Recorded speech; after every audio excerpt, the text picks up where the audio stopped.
Hi friends, நான் உங்கள் ஜிக்கி பேசுகிறேன். இது 4வது பகுதியாக பேசுகிறேன். அதுபோல எல்லா தொழில்லையும் எல்லா பிரச்சனைகளும் இருக்கத்தான் செய்கிறது. அதிலும் இந்த சினிமா தொழில் வந்து அ இப்படித்தான் நெறைய பேர் அதில் என் கணவரும் ஒரு ஒரு பார்ட்டு தான் அதில்.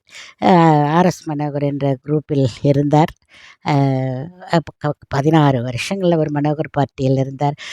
அந்த சீன்ல நல்லா கொஞ்சம் மெயின் வேஷமெல்லாம் தான் ட்ராமா அ ஆர்எஸ் மனோகர் குரூப்பில இருக்கும்போது ட்ராமால நடிப்பாரு.